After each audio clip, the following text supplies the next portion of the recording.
오늘 우리에게 주신 하나님 말씀은 고린도전서 9장 16절에서 21절까지 말씀입니다.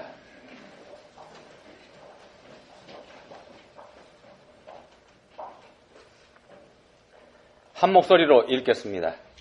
내가 복음을 전할지라도 자랑할 것이 없음은 내가 부득불할 일임이라. 만일 복음을 전하지 아니하면 내게 화가 있을 것이로다. 내가 내 자의로 이것을 행하면 상을 얻으려니와 내가 자의로 아니한다 할지라도 나는 사명을 받았노라. 그런즉 내 사항이 무엇이냐? 내가 복음을 전할 때에 값없이 전하고 복음으로 말미암아 내게 있는 권리를 다 쓰지 아니하는 이것이로다. 내가 모든 사람에게서 자유로우나 스스로 모든 사람에게 종이 된 것은 더 많은 사람을 얻고자 함이라. 유대인들에게 내가 유대인과 같이 된 것은 유대인들을 얻고자 하며 율법 아래에 있는 자들에게는 내가 율법 아래에 있지 아니하나 율법 아래에 있는 자같이 된 것은 율법 아래에 있는 자들을 얻고자 하며 율법 없는 자에게는 내가 하나님께는 율법 없는 자가 아니요 도리어 그리스도의 율법 아래에 있는 자이나 율법 없는 자와 같이 된 것은 율법 없는 자들을 얻고자 함이라. 아멘. 예, 여러분들 IT라는 나라 아시죠? 미국 말로는 헤이리 그렇게 발음하던데. 프랑스어 사용하는 나라죠. 옛날에 프랑스 지배를 받았기 때문에 프랑스어를 사용합니다. 서인도 제도에 있는 히스파니올라라고 하는 섬, 이 섬을 1697년도에 프랑스하고 스페인 두 나라가 리스위크 조약이라는 걸 통해서 반을 갈라서 차지합니다. 서쪽은 프랑스가 차지하고 동쪽은 스페인이 차지했습니다. 그래서 서쪽은 지금의 IT가 되어 있고 동쪽은 도미니카 공화국 이렇게 되어 있죠. 이 당시 IT는요. 프랑스 사람들에게는 캐나다보다 더 중요한 식민지였다 그럽니다. 담배, 커피, 설탕, 인디고 이런 게 여기서 나왔는데 지금의 이제 IT 사람들의 조상인 흑인 노예들의 노동력을 사용해서 생산해낸 그런 것들입니다. 이 나라 사람들, IT 사람들의 종교를 보면은요, 가톨릭 교도가 60%, 개신교도가 40%, 그리고 국민의 100%가 부두교. 이해가 가세요? 좀 이상하죠? 합쳐서 200%가 나왔습니다. 계산이 안 되신 분들은 전체 국민이 카톨릭 신자이거나 개신교 신자인데 이 사람들 밑바탕에 이 부두교 그 전통이 아주 강하게 자리 잡고 있다는 뜻입니다. 변질된 기독교 신자인 셈입니다. 이 사람들이요. 개신교 카톨릭을 믿는다고 해도 이 부두교는 프랑스 식민지 시대 때부터 있었던 건데 로마 카톨릭하고 또 아프리카에서 온 노예들의 주술적이고 초자연적인 요소, 아프리카에서 가지고 있던 거예요. 이게 합쳐져서 혼합된 일종의 퓨전 종교입니다. 이게 프랑스 사람들의 강요로 노예들이 카톨릭 신자가 되긴 했지만 자신들의 전통을 버리지 못해서 생겨난 그런 종교인 겁니다. 프랑스의 지배를 이 나라가 받고 있었다고 말씀을 드렸는데 프랑스가 지배하고 있던 1791년도에 부크만이라고 하는 주술사가 귀신과 계약을 맺는 예식을 거행했다 그럽니다. 뭐냐 하면 프랑스의 지배로부터 벗어나게 해주면 이 나라를 귀신에게 바치겠다는 약속을 한 겁니다. 1791년입니다. 그런데 그때로부터 13년이 지난 1804년 8월 14일 날 이 IT라는 나라가 정말로 독립을 하게 됩니다. 13년 뒤에. 이 날이 지금까지 IT의 국경일이 되어 있습니다. 이 때문에 국민들이 200년 동안 나라를 사탄에게 바치는 것에 동의합니다. 1804년입니다. 그리고 200년이 지난 2001년 2월에 이 나라 대통령이 된 아리스티드라는 사람이 부두교를 공식 종교로 선포합니다. 그리고 기독교하고 동등한 권한을 부여합니다. 그리고 나라를 두 번째로 귀신에게 바치는 의식을 거행했다 그럽니다. 지금 IT는요, 물론 이제 얼마 전에 큰 지진 피해를 입어서이기도 합니다만 기독교의 중요한 선교와 구제의 대상이 되어 있죠. 이 많은 분들이 IT의 올바른 복음을 전하기 위해서 헌신하고 있습니다. 근데 여기서 지금 제가 오늘 말씀에서 주목하려고 하는 거는요, 이 IT가 이처럼 속칭 사탄에게 바쳐진 나라가 된 동기입니다. 사탄에게 나라를 바친 동기. 그 동기가 뭐냐 하면 프랑스 사람들의 강압적인 지배입니다. IT 사람들을 혹독하게 다룬 게 원인이 돼서 프랑스 사람들이 전해준 카톨릭 신앙, 여기에까지 반감이 생겼다는 겁니다. 옛날에 과거에 유럽에 있는 기독교 국가들은 중남미 진출을 하면서요, 중남미를 유럽이 다 먹어버렸지 않습니까? 그때 정부와 교회가 손을 잡고 함께하는 경우가 많았습니다. 총과 복음이 함께 들어가서 강제 선교가 이루어지는 경우가 많았다는 말씀입니다. 강제로라도 복음을 받아들이게 하면 그 사람들도 구원을 받을 수 있기 때문인 거죠. 여러분들 이거 어떻게 생각하십니까? 강제로라도 믿게 해서 구원받게 해주는 거, 이거 하고 강제로 하는 거 너무한 거니까 설령 많은 사람들이 구원받지 못하는 한이 있더라도 베풀고 도우면서 신사적으로 선교하는 거, 요 두 가지 비교해 본다면은요, 어떤 게 더 낫고 어떤 게 맞을 것 같습니까? 두 가지 종류의 자유가 충돌하면서 이런 고민이 생기게 되죠. 이게 선교할 자유와 그걸 받아들일 자유입니다. 하나님께 자유 의지를 선물로 받은 사람은 누구나 자유인입니다. 자기 마음대로 생각할 자유가 누구에게나 있습니다. 오직 유일한 구원의 길인 예수님의 구원의 복음을 받아들일지 말지도 스스로 결정할 자유가 모든 사람에게 있습니다. 하나님께서 그런 자유를 모든 사람에게 다 주셨죠. 물론 그 선택에 따른 책임도 각자가 져야 됩니다. 근데 오늘 본문에서 바울 사도는 그런 자유를 가진 사람들을 자신이 어떻게 대하고 있으며 그들에게 어떻게 복음을 전하고 있는지 이거 말씀합니다. 또 바울 사도 자신은 자기 자신은 자유를 어떻게 누리고 있는지 이거에 대해서도 말씀을 합니다.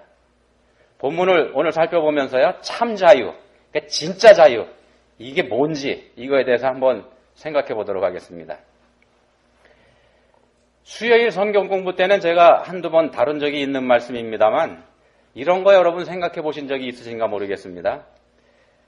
우리가 천국에 가면 왕처럼 삽니다. 하나님의 상속자가 돼서 예수님과 더불어 왕노릇하면서 살게 되죠. 구원받은 우리 모두는 왕입니다. 천국에 가면 왕으로 삽니다. 자, 그럼 한번 생각해 보십시오. 우리가 왕이라면 우리를 시중 두는 사람들이 있어야 하지 않겠습니까? 왕이니까요. 시중 들어주는 사람이 하나도 없다면 왕이 아닐 테니까 말입니다. 자, 그러면 시중 들어주는 사람은 누구일까? 어떤 사람들일까? 그 사람들도 천국에 사는 사람들일 텐데 그러면 그 사람들은 왜 왕이 아닐까? 이런 생각 해보신 적 있습니까? 왕인 우리를 시중 두는 건 사람이 아니라 그럼 천사들인가?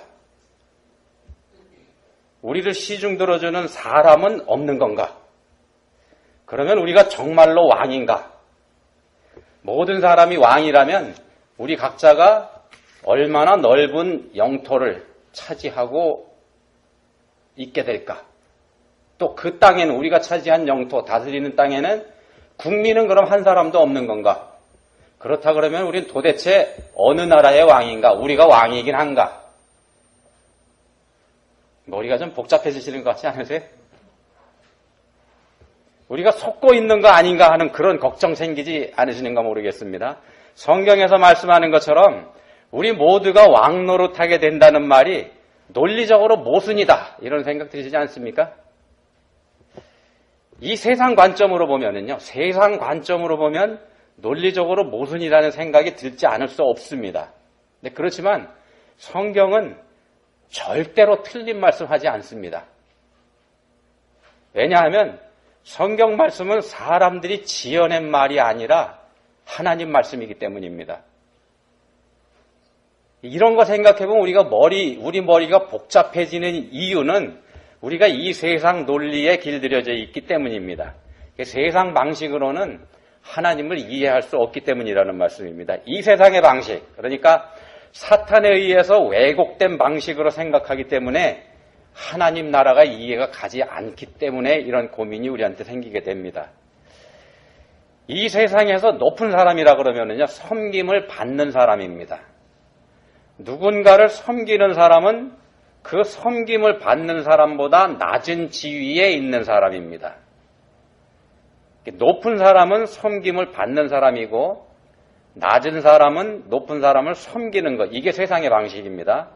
그래서 높아지려고 부단히 애를 쓰는 것, 이게 이 세상의 삶이죠. 이게 높은 자리에 올라간 사람이 큰 사람입니다. 그리고 가장 높은 곳에 올라간 사람이 왕이죠. 그래서 왕은 딱 한 사람만 있어야 맞습니다. 이런 논리로 봤을 때 우리 모두가 왕이 된다, 이렇게 얘기하는 성경 말씀, 이게 모순입니다. 그렇지 않습니까? 근데 마태복음 23장 11절에 보시면은요, 예수님께서 이런 말씀하십니다. 너희 중에 큰 자는 너희를 섬기는 자가 되어야 하리라. 그리고 누가복음 22장 27절에서는 이렇게 말씀하십니다. 앉아서 먹는 자가 크냐, 섬기는 자가 크냐, 앉아서 먹는 자가 아니냐, 그러나 나는 섬기는 자로 너희 중에 있노라. 예수님은요, 섬김을 받는 자보다 섬기는 자가 더 크다, 이렇게 말씀하신 겁니다. 이 세상 기준으로 보면 이게 말이 안 되는 말씀을 하신 거죠. 그렇지 않습니까? 어떻게 편안히 앉아서 먹는 사람보다 그 사람을 시중 들어드는 사람이 더 클 수가 있겠습니까? 네, 그렇지만 예수님 분명하게 말씀하셨습니다. 큰 자는 섬기는 자이고 나는 섬기는 자로 너희 중에 있노라. 예수님은 모든 사람을 섬기는 분입니다. 세상 기준으로는 가장 낮은 신분에 있는 사람이 예수님이라는 말이 됩니다. 근데 천국은 반대인 거죠. 모든 사람을 섬기는 예수님이 가장 큰 자입니다.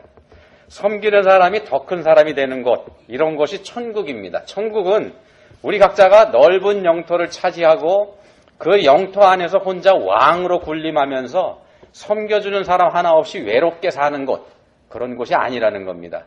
이게 우리 모두가 함께 살면서 서로가 서로를 섬기는 곳, 그런 곳이 천국입니다. 요게 잘 이해가 안 갑니다, 우리가. 그러면 왕이 아니지 않나, 우리가 속고 있는 거 아닌가, 이런 의심이 들 수밖에 없게 됩니다. 근데 이런 거 한번 생각해 보십시오. 우리 가정에서, 우리 집에서 가장 많이 섬기는 사람 누굽니까? 어머니이지 않습니까? 아내죠, 아내. 그렇다 그러면은요, 우리 가정에서 가장 큰 사람 누구일까요? 섬김을 받는 남편입니까? 이 질문에는 그렇다고 대답하실 분들 좀 계실 것 같습니다. 그러면 이 질문은 어떨까요? 섬김을 받는 아이들이 가정에서 가장 큰 사람이다. 이 질문에는 그냥 그렇다고 말하시기가 조금 좀 부담이 되시죠? 제가 재밌는 글 하나 읽어드릴 테니까 한번 잘 들어보시기 바랍니다. 들어보시면서 이 집에서는 누가 큰 사람인지 한번 생각해 보시기 바랍니다. 엄씨라는 사람이 등장합니다. 엄씨. 성이 엄씨인데 굉장히 엄한 사람입니다. 엄씨는 무척 강한 아버지로 소문이 나 있는 사람입니다. 그의 집에 맏며느리가 들어왔습니다. 평생 기가 죽어 살았던 엄씨 부인은 맏며느리의 출연을 무척 기뻐했습니다. 똑똑하고 말도 잘하며 싹싹하고 지혜로운 며느리를 엄씨 부인은 무척 좋아했습니다. 무슨 일이 있으면 며느리와 의논해서 해결했습니다. 남편에게 혹시 곤란한 말을 전해야 할 때면 며느리를 시켰고, 혹 남편을 설득할 일이 있어도 며느리로 하여금 시아버지의 마음을 부드럽게 해서 일이 되도록 도움을 청했습니다. 착하고 말 잘 들었던 며느리는 어머니를 돕고자 하는 마음에 또 좋은 며느리가 되고 싶어서 시키는 대로 온갖 지혜와 지식을 동원해서 가정의 일을 열심히 해결해 나갔습니다. 시아버지 엄씨도 며느리를 참 좋아했습니다. 아내의 말은 잘 듣지 않아도 며느리의 말은 잘 들어줬습니다. 항상 은밀히 행동하고 뭔가 감추는 듯 했으며 저 멀리서 쭈뼛쭈뼛 다가오지 못하고 막내딸을 친구 삼아서 하는 아내가 늘 못마땅했습니다. 맏아들 또한 아내를 생각할 때마다 마음이 참 뿌듯했습니다. 아내가 그동안 뻑뻑했던 가족 간의 관계를 편안하게 해줬습니다. 맏아들인 자신의 위신이 세워진 것 같아 아내가 무척 고마웠고 또 기분도 매우 좋았습니다. 여기까지입니다. 다른 거 없습니다. 뭐가 툭 튀어나올 걸 기대하셨죠? 반전 없습니다. 도은미 사모라고 하는 분이 쓴 가정해부학에 나오는 얘기인데요. 가정해부학이요. 가정사역 하는 분입니다. 이 도은미 사모가. 자, 여러분 보시기에 이 집안의 중심 인물이 누구인 것 같습니까?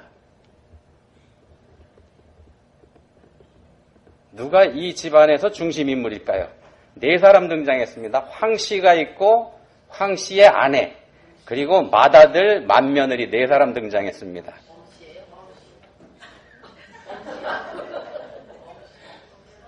아, 그러네요.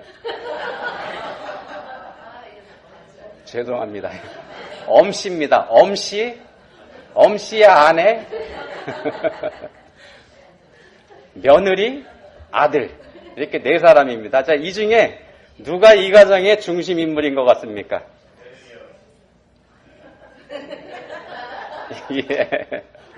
우리가 전통적인 시각으로 보면은요, 엄씨가 당연히 중심 인물이면서 가장 큰 사람이지 않습니까? 전통적인 관점에서 그렇습니다. 그렇지만 가정해부학 관점에서 보면 이 집안을 좌지우지하는 사람은 엄씨가 아니라 엄씨 부인입니다. 엄씨 부인입니다. 남편한테 눌려 사는. 이거 의외죠. 남편에게 찍소리도 못하는 아내가 중심인물이라니까 말입니다. 그렇지만 엄씨 부인은 며느리를 잘 컨트롤합니다. 그래서 며느리가 들어온 이후로는 자기가 하고 싶은 거 다 합니다. 그래서 이 집안의 중심인물은 가장 힘이 있는 것 같은 엄씨가 아니라는 겁니다. 그 엄씨에게 인정을 받는 며느리를 잘 다루는 엄씨 부인, 이분이 중심인물입니다. 가정해부학 관점에서 봤을 때 그렇다는 말씀입니다.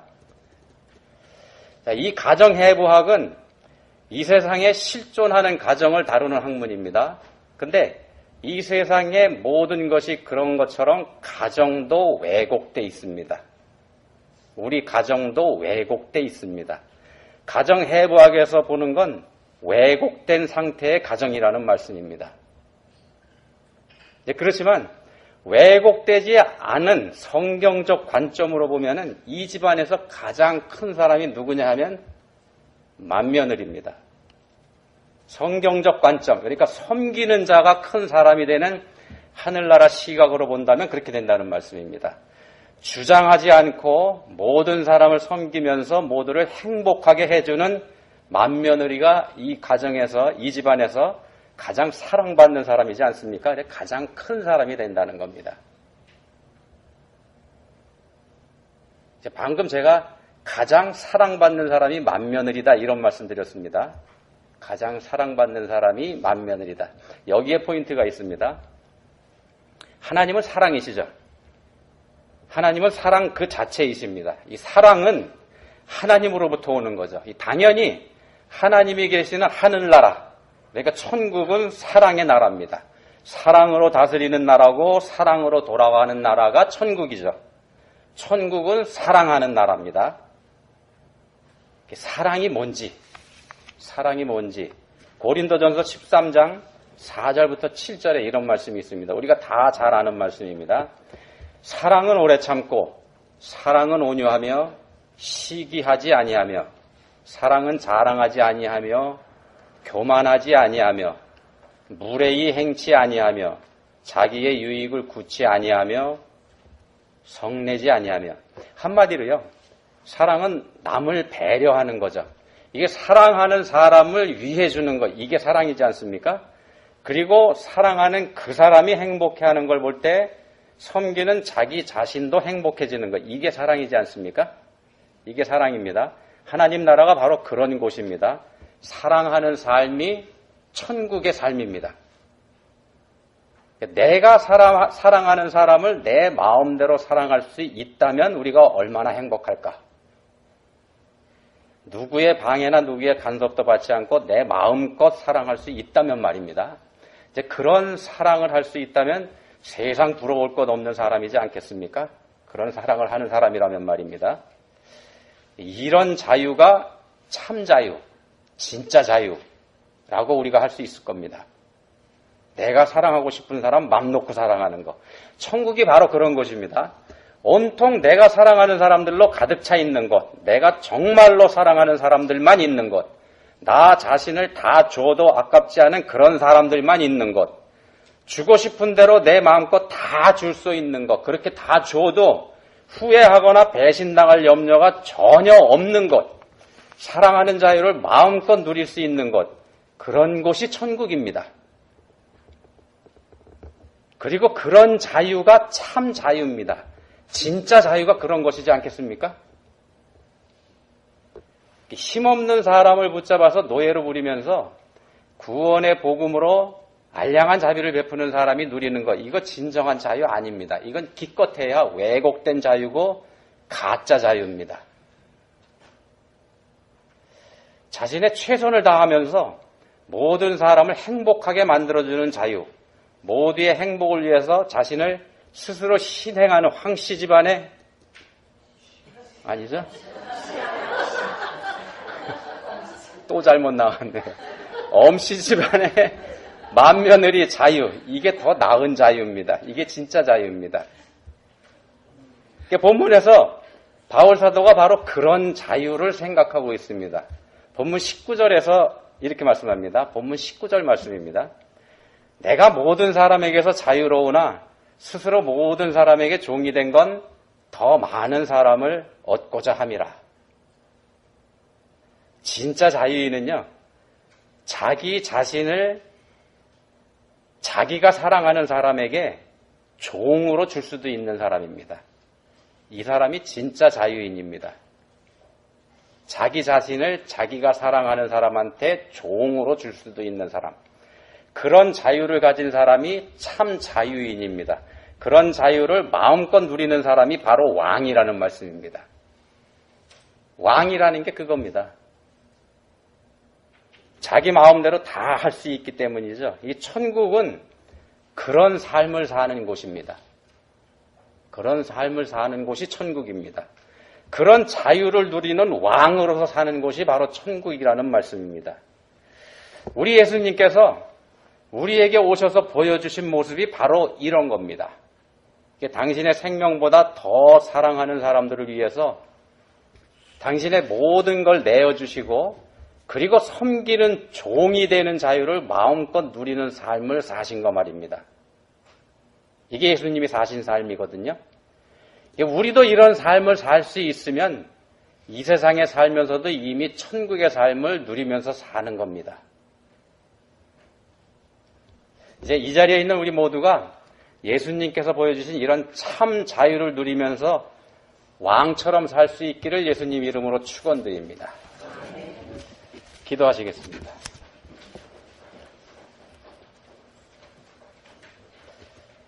하나님 아버지 감사합니다. 세상의 논리에 익숙해서 날마다 높아지기 위해 골몰해 왔음을 이 시간 깨닫게 해주셨습니다. 그렇기 때문에 천국이 모순된 곳이라는 생각을 하게 된다는 거 깨닫게 해주셨습니다. 이런 사실을 깨달은 저희들이 이제는 세상의 왜곡된 논리에 더 이상 미혹되지 않기 원합니다. 저희들 스스로 낮은 자리에 내려서서 섬기는 것을 기뻐할 수 있게 되기를 소원합니다. 저희를 도와주십시오. 예수님 이름으로 기도합니다. 아멘.